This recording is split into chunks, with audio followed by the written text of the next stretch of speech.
ব্রাজিলকে হেক্সা যারা এনে দিতে পারতেন সেই স্বপ্ন সারথীদের একজন ছিলেন লুকাস পাকুয়েতা। ন্যাশনাল ডিউটিতে সেই সাফল্য আসেনি, তবে ক্লাব পর্যায়ে দিব্যি খেলছিলেন। কিন্তু আচমকাই যেন সব ঢেকে গেল কালো মেঘে। 4টা হলুদ কার্ড, সেখানে স্পট ফিক্সিং এর গন্ধ।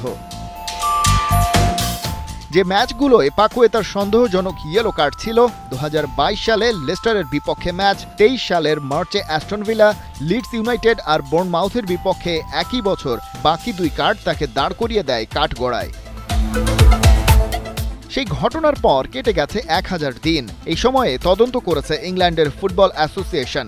অথচ সেই সময়ে তার 85 মিলিয়ন পাউন্ডে যাওয়ার কথা ছিল ম্যানচেস্টার সিটিতে। কিন্তু যার বিরুদ্ধে এত বড় অভিযোগ, যে কোনো সময় যে ফুটবলার নিষিদ্ধ হয়ে যাবে আজীবনের জন্য, তার পেছনে 85 মিলিয়ন কেন, 85 সেন্টও তো কেউ খরচ করতে চাইবে না।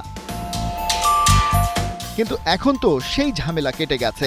এফএ তাদের অফিসিয়াল স্টেটমেন্টে পরিষ্কারভাবেই জানিয়েছিল, পাকুয়েতার বিরুদ্ধে যে অভিযোগ আনা হয়েছে তার কোনো প্রমাণ মেলেনি। তবে তদন্ত চলাকালে কিছু অসহযোগিতার ব্যাপারটা ছিল, যার জন্য তাকে জরিমানা গুনতে হতে পারে।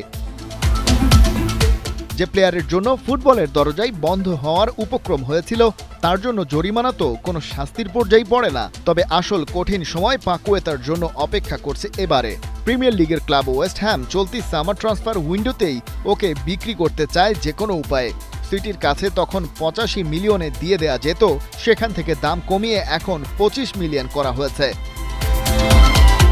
তবে প্রিমিয়ার লিগের কোনো ক্লাবের সাথে এই ডিলটা করা বেশ মুশকিল। এমনকি পাকুয়েতার আমলনামা এখন ফ্রেশ হলেও ট্রান্সফার উইন্ডোর বাকি আছে আর মাত্র কয়েক সপ্তাহ। তাই ধারণা করা হচ্ছে হয়তো নিজের দেশেই ফিরে যাবেন ব্রাজিলিয়ান এই অ্যাটাকিং মিড। তবে কেবল কম দামেই ওকে ছেড়ে দিয়ে সন্তুষ্ট থাকছে না ওয়েস্ট হ্যাম। যেহেতু তার বিরুদ্ধে কোনো অপরাধী প্রমাণিত হয়নি, তারপরও এই কবছরে যে পাকুয়েতার ট্রান্সফার থেকে সম্ভাব্য আয় মিস করেছে তারা, সেই ক্ষতিপূরণ কে দেবে তা নিয়েই তোলা হচ্ছে প্রশ্ন।